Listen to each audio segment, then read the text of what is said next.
ना अफवाहें, ना सनसनी, ना हवा हवाई बातें, सत्य और तथ्यों के साथ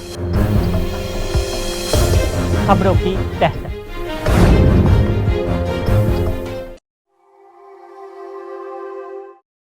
नमस्कार, मैं हूं अभिनय आकाश और आप देखना शुरू कर चुके हैं प्रभा साक्षी का स्पेशल शो तह तक।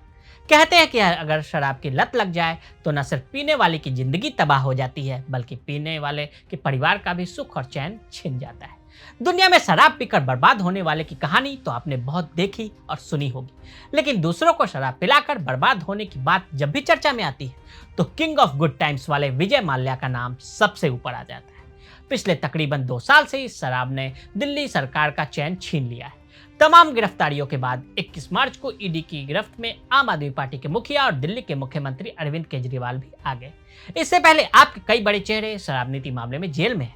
26 फरवरी 2023 को दिल्ली के पूर्व डिप्टी सीएम मनीष सिसोदिया को सीबीआई की तरफ से गिरफ्तार किया गया था। ईडी ने 4 अक्टूबर को फिर आपके एक और बड़े चेहरे राज्यसभा सांसद संजय सिंह को गिरफ्तार किया। हालांकि अब वो जमानत पर बाहर हैं। दिल्ली शराब घोटाले में 2 केस चल रहे हैं। एक केस सीबीआई ने दर्ज किया, दूसरा केस ईडी की तरफ से दर्ज किया गया है। दोनों जांच एजेंसियों ने दिल्ली शराब नीति मामले में कई कार्रवाइयां की हैं। ऐसे में दिल्ली का शराब घोटाला ट्रेंडिंग टॉपिक बना हुआ है। क्या है पूरा मामला, विस्तार से समझते हैं। कैसे शुरू हुआ सबसे बड़ा सियासी ड्रामा। केजरीवाल सरकार ने 17 नवंबर 2021 को दिल्ली में नई शराब नीति लागू की थी। नई पॉलिसी लागू होने के बाद से दिल्ली सरकार ने शराब बेचने के कारोबार से खुद को अलग कर लिया था।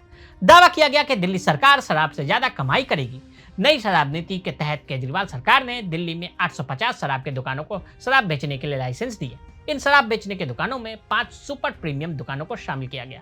लाइसेंस पाने वाले कुछ वेंडर्स को शराब की दुकानें 24 घंटे खोलने की इजाजत दी गई, जबकि कुछ होटल, क्लब, रेस्टोरेंट को रात 3 बजे तक खोलने की इजाजत दी गई। दिल्ली की एक्साइज पॉलिसी। केजरीवाल सरकार की नई शराब नीति में दिल्ली को 32 जोन में बांटकर केवल 16 कंपनियों को ही डिस्ट्रीब्यूशन का अधिकार दिया गया। आरोप लगा कि इससे कंपटीशन खत्म हो गया था। इतना ही नहीं, नई शराब नीति में बड़ी कंपनियों की दुकानों पर तगड़ा डिस्काउंट मिलने की वजह से कई छोटे वेंडर्स को अपना लाइसेंस सरेंडर करना पड़ा। एक वार्ड में 3 ठेके खोलने के नियम की भी वजह से कई लोगों पर इसका विरोध देखा गया, जिसकी वजह से महंगी बोली लगाकर लाइसेंस लेने वालों को तगड़ा नुकसान हुआ। दिल्ली सरकार को ही उठाना पड़ गया नुकसान। दिल्ली सरकार ने नई एक्साइज पॉलिसी लाने को लेकर माफिया राज खत्म करने का तर्क दिया था। दावा किया गया था कि इससे सरकार के राजस्व में इजाफा होगा।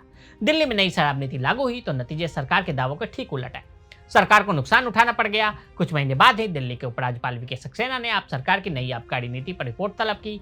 18 जुलाई 2022 को दिल्ली के मुख्य सचिव ने रिपोर्ट उपराज्यपाल को सौंपी। रिपोर्ट में नई आबकारी नीति बनाने में नियमों के उल्लंघन और टेंडर प्रक्रिया में खामियों का जिक्र किया गया।